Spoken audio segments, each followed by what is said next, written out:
Hello friends, कैसे हो आप सब। तो फ्रेंड्स, हम राजस्थान के जो नए ज़िले बने हैं उनके बारे में अध्ययन कर रहे थे। तो आज का हमारा ज़िला है डीडवाना कुचामन ज़िला। हमने केकड़ी और ब्यावर का अध्ययन कर लिया। आज हम डीडवाना कुचामन ज़िले के बारे में अध्ययन करेंगे। तो डीडवाना कुचामन ज़िला वो किस ज़िले को तोड़ के बनाया गया है? वो नागौर ज़िले को तोड़ के बनाया गया है। कौन सा ज़िला बनाया है? डीडवाना कुचामन ज़िला। और इसका नामकरण किससे होता है? डीडू शाह शासक के नाम से इसका नाम डीडवाना हुआ था। अब डीडवाना कुचामन का जो अस्थायी मुख्यालय वो कहाँ रखा गया है? डीडवाना में रखा है, क्योंकि इसका अभी मिनी सचिवालय नहीं बना है। जब तक इसका मिनी सचिवालय बनेगा तब तक इसका अस्थायी मुख्यालय वो कहाँ रहेगा? डीडवाना में ही रहेगा। अब आते हैं कि डीडवाना कुचामन जिला इसके और किन किन नामों से इसको जाना जाता है, इसके उपनाम कौन से हैं? तो किन किन नामों से जानते हैं? शेखावाटी का तोरण द्वार, आभा नगरी, उपकाशी, मारवाड़ का सिंह द्वार और नागौर की शिक्षा नगरी। तो ये इनके क्या है? उपनाम है, जिसको इन नामों से भी जाना जाता है। डीडवाना कुचामन जिले में 6 उपखंड और 8 तहसीलें हैं। कितने उपखंड है? 6 उपखंड और इसके अंदर 8 तहसीलें हैं। तो 6 उपखंड कौन कौन से हैं? 6 उपखंड है इसमें डीडवाना, लाडनू, परबतसर, मकराना, नावा और कुचामन सिटी। और तहसील कौन सी है इसमें? नावा, कुचामन सिटी, परबतसर, मकराना, छोटी खाटू और मोलासर, डीडवाना और लाडनू। तो इसमें मोलासर और जो छोटी खाटू है ये 2 इसमें एक्स्ट्रा तहसील है, और बाकी 6 उपखंड और इसकी जो 6 तहसील वो तो सेम है, और मोलासर और छोटी खाटू है इसमें 2 तहसील और ऐड कर दी है। तो ये हमारा डीडवाना जो कुचामन सिटी है उसका जिला, ये जिला दर्शन है इसका। तो ये इधर ये नावा है, ये कुचामन सिटी है, फिर ऊपर मोलासर है, फिर लाडनू, डीडवाना, छोटी खाटू, मकराना और परबतसर। तो ये इसमें कितने जिले हो गए? 8 तहसील हो गई। इस जिले में कितनी तहसील हो गई? 8 तहसील हो गई और 6 इसके अंदर उपखंड हो गए। आगे आता है कि ये है जो डीडवाना कुचामन जिला है, ये कितने जिलों से सीमा लगाता है? 5 जिलों से। तो 5 जिलों से कौन कौन से लगाता है? नक्शे से देखते हैं। ये हमारा राजस्थान का नक्शा है और ये रहा हमारा डीडवाना कुचामन जिला। ये है डीडवाना कुचामन जिला। तो सबसे पहले किससे सीमा लगाता है? इधर से लगा रहा है सीकर से, ये इधर लगा रहा है चूरू से, इधर लगा रहा है नागौर से, फिर ये इधर लगा रहा है अजमेर से, और ये जयपुर ग्रामीण से। तो कितने जिलों से सीमावर्ती है? 5 जिलों से सीमावर्ती है डीडवाना कुचामन जिला। 1 2 3 4 5 सीकर, चूरू, नागौर, अजमेर और जयपुर ग्रामीण। तो डीडवाना कुचामन जिला कितने जिलों से सीमावर्ती है? 5 जिलों से। अब डीडवाना कुचामन जिला ये क्या है? अंतर्वर्ती जिला है। अंतर्वर्ती जिला है, इसकी न तो कोई ये अंतर्राष्ट्रीय सीमा बना रहा है, ये अंतर्राष्ट्रीय सीमा अपनी, और न ही ये कोई अंतर्राज्यीय सीमा बना रहा है। तो ये क्या है? अंतर्वर्ती जिला है, न तो किसी के साथ अंतर्राष्ट्रीय सीमा बनाता है और न ही ये अंतर्राज्यीय सीमा बनाता है। अब कितने जिलों से सीमावर्ती है ये? 5 जिलों से। 5 जिले कौन से हो गए? सीकर, चूरू, नागौर, जयपुर, जयपुर ग्रामीण। कितने जिले हो गए? 5 जिले। अब आता है कि डीडवाना कुचामन जिला है वो न तो अंतर्राष्ट्रीय सीमा बना रहा है न अंतर्राज्यीय सीमा बना रहा है, ये अंतर्वर्ती जिला है। ये 5 जिलों से सीमा लगाता है, सीकर, चूरू, नागौर, अजमेर, जयपुर ग्रामीण। इसके अंदर 6 उपखंड और 8 तहसीलें हैं। 6 उपखंड कौन से हो गए? डीडवाना, लाडनू, परबतसर, मकराना, नावा, कुचामन सिटी। और 8 तहसील कौन सी हो गई है? डीडवाना, लाडनू, परबतसर, मकराना, नावा, कुचामन सिटी, छोटी खाटू और मोलासर। 8 तहसील और 6 उपखंड हो गए और 5 जिलों से सीमा लगाता है। जिला, यह जिला है कौन सा जिला? डीडवाना कुचामन जिला वो मारवाड़, शेखावाटी और बीकानेर रियासतों की संगम स्थली रहा है। किन किन की संगम स्थली रहा है ये? इधर से शेखावाटी, उधर से मारवाड़ और बीकानेर। तो इनकी क्या रहा है? ये संगम स्थली रहा है। कौन सा जिला? डीडवाना कुचामन जिला। अब इसकी भौगोलिक स्थिति देखते हैं कि यहाँ की जलवायु कैसी है। यहाँ की उष्ण व ग्रीष्म जलवायु है। तापमान यहाँ का 38 से 42 सेंटीग्रेड तक यहाँ का दैनिक तापमान रहता है, औसत तापमान रहता है। और वर्षा इसमें 33 सेंटीमीटर वार्षिक औसत वर्षा यहाँ पे होती है। अब आता है कि डीडवाना कुचामन जिला वो किस संभाग के अंदर आता है? भाई इसके अंदर देख लिया कि इसमें 6 उपखंड है, 8 तहसील है, 5 जिलों से ये सीमा लगाता है। न तो कोई अंतर्राष्ट्रीय सीमा लगाता है, न कोई अंतर्राज्यीय सीमा लगा रहा है, जिलों से सीमा लगाता है। अभी किस संभाग में आता है? ये आता है अजमेर संभाग के अंदर। अजमेर संभाग में कितने जिले हैं? 7 जिले। अजमेर संभाग में कितने जिले? 7 जिले हैं। कौन कौन से जिले? अजमेर खुद होगा, अजमेर का ये डीडवाना कुचामन हो गया 2, केकड़ी हो गया 3, और चौथा हो गया ब्यावर हो गया, फिर नागौर हो गया, टोंक हो गया और शाहपुरा हो गया। तो कितने जिलों से सीमा लगाता है? 7 जिलों से सीमा लगाता है। अजमेर संभाग के अंदर कितने जिले आते हैं? 7 जिले आते हैं। अब देखते हैं कि इसकी कला संस्कृति में क्या क्या बदलाव हुए। जब नए जिले बने, इनमें नई तहसीलें आई है, जिलों को तोड़ के बनाया गया, तो इसके अंदर जिनकी कला संस्कृति में, इसके भूगोल में, इसके क्या क्या जो चेंज हुए हैं उसका हम अध्ययन साथ साथ करेंगे। सबसे पहले आता है बड़ू गांव। बड़ू गांव कहाँ पड़ता है? ये परबतसर तहसील में। पहले ये कहाँ आता था? नागौर में आता था। अब कहाँ आएगा? ये डीडवाना कुचामन जिला। तो परबतसर तहसील किस में आ गई? डीडवाना कुचामन जिला में। डीडवाना कुचामन जिला में 8 तहसील आई हैं। तो साथ साथ याद करते चलते हैं कौन कौन सी तहसील है। परबतसर हो गया, डीडवाना, लाडनू, परबतसर, मकराना, नावा, कुचामन। तो कैसे याद कर सकते हैं? देखो, डीडवाना और कुचामन 2 तो ये हो गई, तीसरा परबतसर हो गई, लाडनू हो गई, मकराना हो गई, नावा, छोटी खाटू और मौलासर। तो कितने तहसीलें हो गई? 8 तहसील हो गई इसमें। ये बड़ू गांव किसके लिए प्रसिद्ध है? ये चमड़े की जूतियाँ बनाने के लिए प्रसिद्ध है। चमड़े की जूतियाँ कहाँ बनती है? बड़ू गांव में। फिर ये मिट्टी के से निर्मित खिलौनों के लिए प्रसिद्ध है। मिट्टी से निर्मित खिलौने और चमड़े की जूतियाँ कहाँ बनती है? बड़ू गांव में। बड़ू गांव का है? परबतसर तहसील है, जो कि इसमें आएगा डीडवाना कुचामन जिले की तहसील है। अगला आता है गोंद के पापड़। गोंद के पापड़ कहाँ के प्रसिद्ध है? डीडवाना कुचामन के। गोंद के पापड़, ये गोंद के पापड़ तो आपने देखी नहीं कि गोंद के पापड़ डिंग आँक रहे हैं कि हम क्या बनाते हैं? गोंद के पापड़ बनाते हैं, डिंग आँक रहे हैं ये गोंद के पापड़ डीडवाना। गोल्डन पेंटिंग, ये भी डिंग आँक रहा है कि हम क्या बनाते हैं? गोल्डन यानी कि सोने की पेंटिंग बनाते हैं। तो ये गोंद के पापड़ सोने की पेंटिंग बना रहे हैं, ये क्या कर रहे हैं? डिंग आँक रहे हैं। तो क्या हो जाएगा? डीडवाना कुचामन। बड़े बड़े गांव यानी कि काम छोटे कर रहे हैं और नाम कितने बड़े। तो बड़े से क्या याद कर लेंगे? बड़े गांव से क्या कर रहे हैं? मिट्टी की खिलौने बना रहे, काम छोटे छोटे कर रहे और नाम कितना बड़ा। क्या करें? चमड़े की जूतियाँ बना रहे और डिंग क्या करें? गोंद के पापड़ बनाते हैं हम, गोल्डन पेंटिंग बनाते हैं हम। तो ये किस में? डीडवाना कुचामन में। अगला आता है गणपत राय हवेली, इनानिया की हवेली और बेगानी हवेली। ये कहाँ है? लाडनू तहसील और डीडवाना कुचामन जिला हो गया।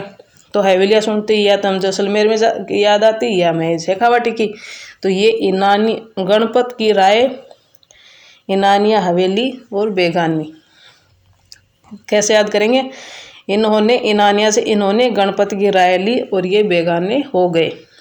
कौन? डिंग आंकने वाले। जो डिंग आंक रहे थे उन्होंने क्या ली? गणपत की राय ली और ये उसके गणपत की राय में क्या हो गए? बेगाने हो गए। डीडवाना कुचामन। तो इस ट्रिक से हम इनको याद कर लेंगे। गणपत राय हवेली, इनानिया की हवेली और बेगानी हवेलियाँ कहाँ हैं? कुचामन, डीडवाना कुचामन जिले में।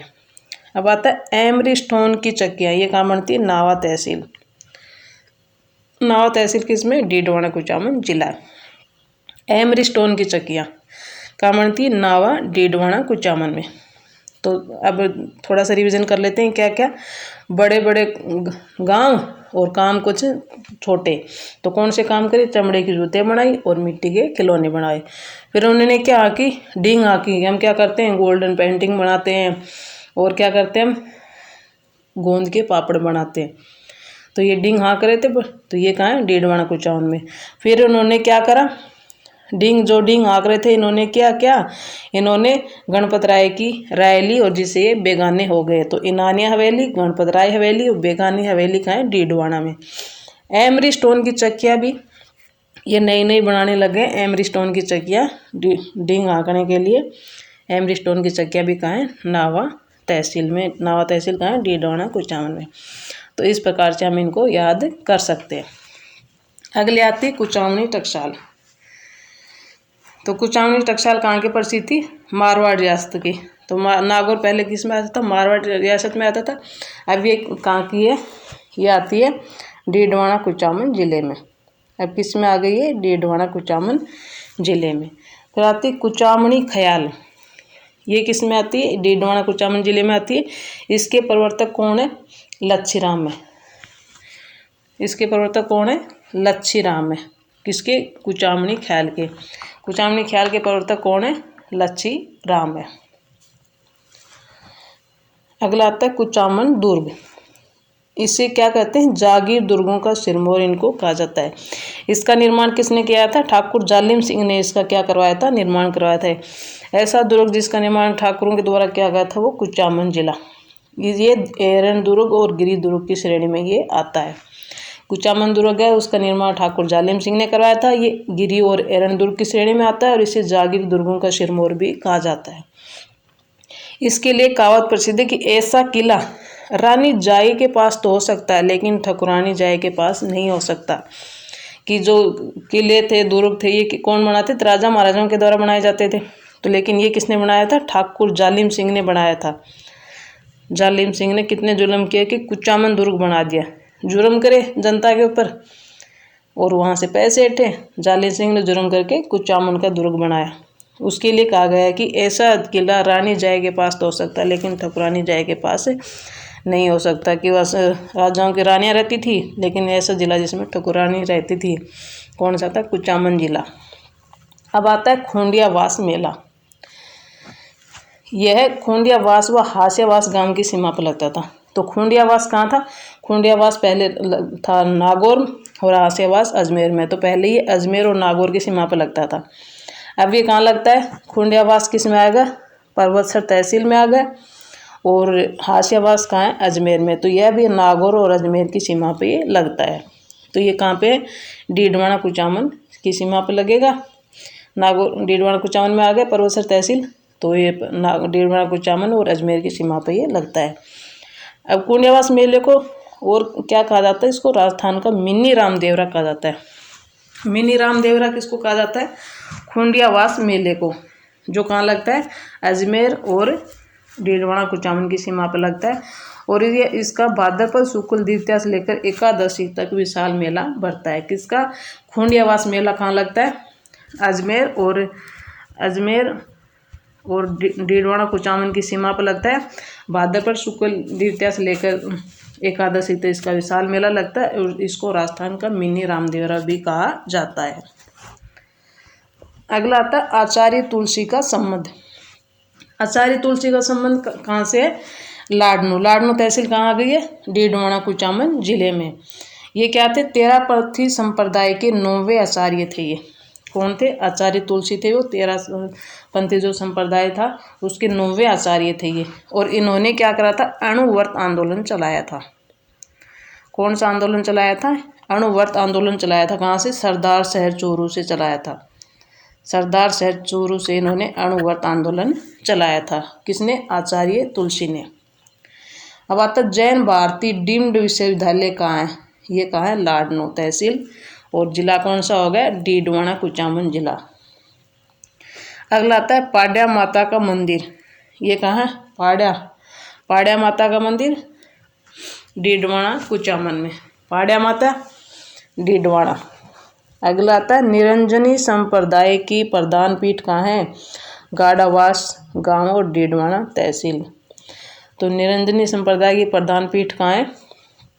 गाड़ावास। और इस जिला कौन सा आएगा? डीडवाना कुचामन जिला। निरंजनी संप्रदाय किसने चलाया था? संत हरिदास ने चलाया था। संत हरिदास ने कौन सा संप्रदाय चलाया था? निरंजनी संप्रदाय चलाया था। ये पहले डाकू थे। इनके गुरु कौन थे? हड़बुजी सांकला इनके गुरु थे जिनसे प्रभावित होकर ये संत बने थे। और ये जो इनका निरंजनी संप्रदाय था ये सगुण और निर्गुण दोनों भक्ति परंपरा से प्रभावित था। सगुण में क्या था कि जो ईश्वर को साकार मानकर उनकी आराधना उपासना करते थे वो सगुण कवि कहलाए थे। और निर्गुण जो ईश्वर के निराकार मानकर उसको साकार नहीं माना था, निराकार मान के उनकी भक्ति उपासना करते थे, वो निर्गुण भक्ति धारा के कवि थे। और इनको क्या कहा जाता है? जो संत हरिदास है इनको राजस्थान का कलयुग का वाल्मीकि इनको कहा जाता है। किसको? संत हरिदास को क्या कहा जाता है? कलयुग का वाल्मीकि इनको कहा जाता है। अगला आता है गिंगोली का मैदान। गिंगोली का मैदान कहाँ है? गिंगोली गांव, परबतसर तहसील, और जिला कौन सा हो गया? डीडवाना कुचामन जिला हो गए। परबतसर तहसील किस में आने लगी? डीडवाना कुचामन जिले में। ये गिंगोली का युद्ध कब हुआ था? ये हुआ था 12 मार्च 1807 को। 12 मार्च 1807 को क्या हुआ था? गिंगोली का युद्ध हुआ था। गिंगोली का युद्ध याद आया ना, कृष्णा कुमारी से लेकर। मेवाड़ की राजकुमारी थी कृष्णा कुमारी, और जो मेवाड़ की भीम सिंह की बेटी थी। तो कब हुआ था? 12 मार्च 1807 को कौन सा युद्ध हुआ था? गिंगोली का युद्ध हुआ था। इसमें जयपुर के शासक जगत सिंह और मेवाड़ के जोधपुर के शासक कौन थे? मान सिंह। इनकी बदले पे युद्ध हुआ था। जयपुर के जो शासक थे जगत सिंह, उनकी विजय हुई थी। उनका सहयोग किसने किया था? अमीर खां पिंडारी ने उनका सहयोग दिया था, जिसके कारण वो विजय हुए थे। तो कब हुआ था गिंगोली का युद्ध? 12 मार्च 1807 में, और ये कहाँ पड़ता है? डीडवाना कुचामन जिले में। अगला आता है कुराड़ा सभ्यता। कुराड़ा सभ्यता परबतसर तहसील और डीडवाना कुचामन जिला है। ये कैसी सभ्यता है? ये ताम्रयुगीन सभ्यता है। कैसी सभ्यता है? ताम्रयुगीन सभ्यता है। कौन सी सभ्यता है? ताम्रयुगीन सभ्यता है कुराड़ा सभ्यता। और इसकी स्थापना ये कब हुई थी? इसकी खोज कब हुई थी? 1934 ईस्वी में। 1934 में इसकी खोज हुई थी कुराड़ा सभ्यता की। पहले ये नागौर में आता था, परबतसर तहसील किस में आ गया? डीडवाना कुचामन में। अगला आता है रानाबाई का मंदिर। रानाबाई हरनावा। रानाबाई हरनावा, नावा रानाबाई हरनावा। हरनावा गांव है और परबतसर तहसील और डीडवाना कुचामन जिला है। तो रानाबाई हरनावा, हरनावा गांव, हरनावा गांव हो गया, परबतसर तहसील हो गई, और डीडवाना कुचामन क्या हो गया? जिला हो गया। इसे राजस्थान की दूसरी मीरा भी कहा जाता है। किसको कहा जाता है? रानाबाई को। ये कृष्ण भक्ति में लीन थी, कृष्ण भक्ति है, और इन्होंने जीवित समाधि ली थी।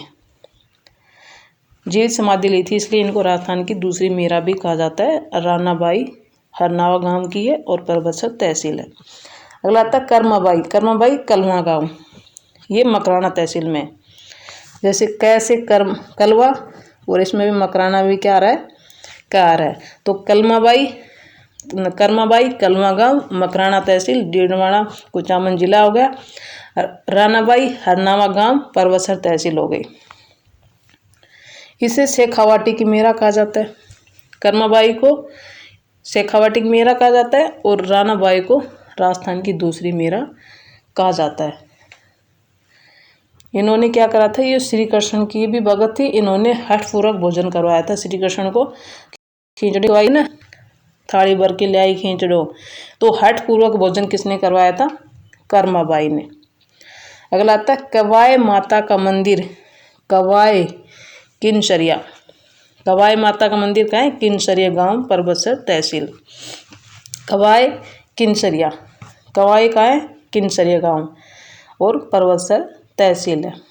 इसका निर्माण कब हुआ था? 999 ईस्वी में। अजमेर के चौहान शासक थे, इन्होंने चौहान शासक के उनके भी सामंत थे, चचदेव ने निर्माण करवाया था। 999 में चचदेव ने इनका निर्माण कराया था। अजमेर के चौहान शासक के सामंत थे ये चचदेव। इन्होंने किसका निर्माण किया था? कवाय माता का। और ये कहाँ? किनसरिया गांव में। अगला आता है वरुण गांव। वरुण गांव ये डीडवाना कुचामन जिले में आता है। यह है पर्वतश्री बकरियों के लिए प्रसिद्ध है। वरुण गांव किसके लिए प्रसिद्ध है? पर्वत, वरुण बर पर्वत। तो वरुण गांव किसके? बकरियों के लिए, वो पर्वतश्री जो बकरियां है उनके लिए प्रसिद्ध है ये।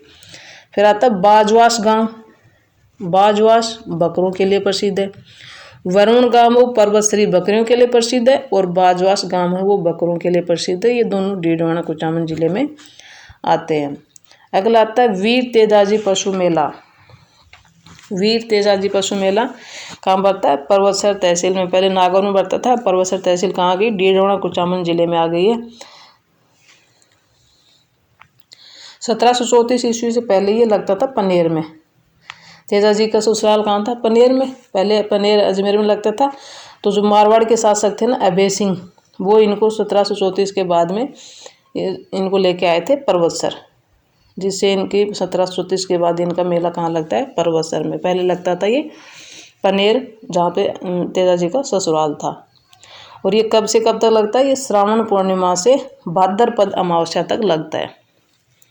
श्रावण पूर्णिमा से कहाँ तक लगता है? भाद्रपद अमावस्या तक लगता है। अब आते हैं कि खारे पानी की झीलें, क्योंकि डीडवाना कुचामन में खारे पानी की झीलें कौन कौन सी खारे पानी की झीलें हैं?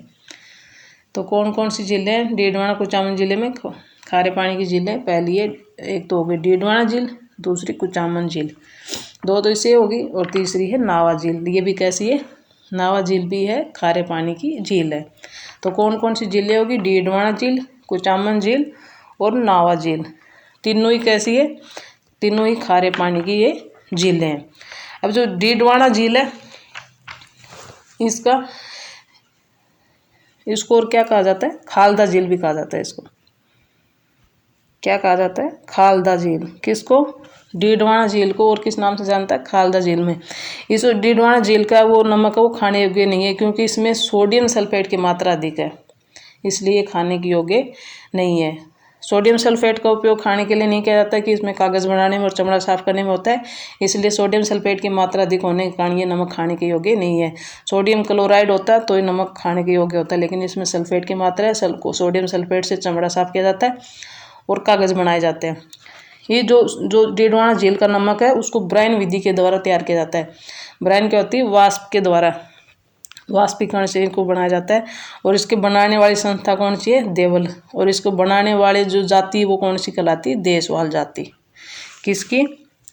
डीडवाना झील की जो बनाने वाली जो जाति है वो कौन सी है? देशवाल जाति है। और इसकी संस्था कौन सी है? संस्था है वो देवल है। और इसको और किस नाम से जाना जाता है? खालदा के नाम से जाना जाता है। अगली झील आती कुचामन झील। ये भी कैसी है? ये भी एक खारे पानी की झील है। कुचामन झील भी कैसी है? खारे पानी की झील है। ये नावा झील, नावा झील भी डीडवाना कुचामन में, ये भी खारे पानी की झील है। यह एक नमक परीक्षण प्रयोगशाला है। यहाँ नमक का परीक्षण होता है। कहाँ पे होता है? जो नावा में क्या है? नमक परीक्षण प्रयोगशाला या नमक का परीक्षण होता है। और यहाँ पे मॉडल साल्ट फार्म भी है। राजस्थान यानी कि दूसरा मॉडल साल्ट फार्म है। पहला कहाँ है? गुजरात में, और दूसरा यहाँ पे। अगला आता है लूणवा जैन तीर्थ। लूणवा जैन तीर्थ कहाँ आता है? लूणवा जैन तीर्थ आता है नावा तहसील में। लूणवा नावा, लूणवा से नावा तहसील में। नावा तहसील कहाँ पड़ती है? डीडवाना कुचामन में। और ये कहाँ पे? मेंथा नदी के किनारे स्थित है। मेंथा नदी कहाँ से निकलती है? मेंथा नदी मनोहरपुर की पहाड़ियाँ जयपुर से निकलती है और ये डीडवाना कुचामन में प्रभावित होती है। तो डीडवाना कुचामन की कौन सी नदी हो गई? मेंथा नदी हो गई। और यहाँ पे जो मेंथा नदी के किनारे पे कौन सा है? लूणवा जैन तीर्थ है। वो कहाँ पे है? नावा तहसील में है। तो नावा तहसील में कौन सा है? लूणवा जैन तीर्थ है। तो डीडवाना कुचामन की कौन सी नदी हो गई है? मेंथा नदी हो गई। अब पहले तो ये था कि राजस्थान के ऐसे कौन से जिले थे जिसमें एक भी नदी नहीं थी? पहले था बीकानेर, चूरू। अब राजस्थान में 50 जिले हो गए। तो ऐसे राजस्थान में कौन से जिले हैं जहाँ एक भी नदी नहीं है? वो 3 हो गए। अब इसमें फलोदी, बीकानेर और चूरू। इसमें कौन सी नदी है? मेंथा नदी है। डीडवाना कुचामन की प्रमुख नदी है मेंथा नदी। फिर आता है डाबड़ा कांड। अब डीडवाना कुचामन को पेयजल आपूर्ति किससे होती है? जो इंदिरा गांधी नहर परियोजना है उसकी पन्नालाल वारूपालिक नहर से होती है। और नमक उद्योग के लिए डीडवाना कुचामन प्रसिद्ध है। ये सफ़ेद संगमरमर के लिए भी प्रसिद्ध है। अब आता है डाबड़ा कांड। डाबड़ा कांड डीडवाना कुचामन में। डाबड़ा कांड कहाँ आता? पहले नागौर में आता था, अब ये कहाँ आता है? डीडवाना कुचामन में। ये कब हुआ था डाबड़ा कांड? 1947 में। डाबडा कांड कब हुआ था? 1947 में, यानी कि 13 मार्च 1947 में हुआ था। इसमें 700 पुष्कर ब्राह्मणों को परिवार को गांव से निकाल दिया गया था, जिसमें मथुरा दास माथुर की अध्यक्षता में यहाँ सम्मेलन हुआ था। इस पर गोलीबारी हुई थी। तो ये डाबडा कांड 1947 में हुआ था, 13 मार्च 1947 को। अगला था बाल मुकुंद बिस्सा का संबंध। बाल मुकुंद बिस्सा बिसास गांव, अब ये कहाँ आता है? परबतसर तहसील और डीडवाना कुचामन जिला आता है। इन्हें राजस्थान का जतीन दास कहा जाता है। जतीन दास, इन्होंने भूख हड़ताल से उनकी मृत्यु हुई थी, तो इन्होंने भी भूख हड़ताल के कारण ये शहीद हुए थे। 1942 में इन्होंने जेल के अंदर ही भूख हड़ताल के कारण दम तोड़ दिया था, इसलिए इनको राजस्थान का जतीन दास कहा जाता है। अगला आता है फूल बावड़ी। फूल बावड़ी कहाँ की प्रसिद्ध है? डीडवाना कुचामन की है। अब जो मुख्यमंत्री थे हरिशंकर बावड़ा, उनका जन्म 6 अगस्त 1928 को हुआ था। वो भी कहाँ के थे? नागौर के थे। अब वो कहाँ पे आता है? डीडवाना कुचामन जिले में ही आते हैं। उप मुख्यमंत्री थे हरिशंकर बावड़ा, वो डीडवाना कुचामन जिले के हैं। अब आती तीखली डोंगरी और पीर पहाड़ी। तीखली डोंगरी और पीर पहाड़ी ये कहाँ? ये डीडवाना के दक्षिण पश्चिम में अरावली के अवशिष्ट के वो प्रतीक पहाड़ियाँ फैली हुई है, उनको तीखली डोंगरी और पीर पहाड़ी कहा जाता है। तीखली डोंगरी और पीर पहाड़ी कहाँ आ गई है? डीडवाना कुचामन में। ये अरावली के अवशिष्ट की प्रतीक पहाड़ियाँ हैं जो इसमें फैली हुई है। अब आता है लक्ष्मी नारायण झूला का मेला कहाँ लगता है? वो लगता है मोलासर। मोलासर तहसील कहाँ है? डीडवाना कुचामन में। और यह श्रावण मास में इसका मेला भरता है। श्रावण मास में किसका मेला भरता है? लक्ष्मी नारायण झूला का मेला। ये भरता है श्रावण मास में और मोलासर तहसील के अंदर। तो दोस्तों ये था आज का हमारा डीडवाना कुचामन जिला, जिसका हमने संपूर्ण इसकी कला और संस्कृति में जो भी चेंज है उसका सबका हमने अध्ययन कर लिया है। ऐसे ही हम सभी जिलों का अध्ययन करेंगे। अगर आपको इसमें से कंटेंट अच्छा लग रहा है तो लाइक कीजिए, कमेंट्स कीजिए, शेयर कीजिए एंड सब्सक्राइब भी कर देना। मिलते हैं अगली कक्षा में, तब तक के लिए okay friends, thank you and bye bye.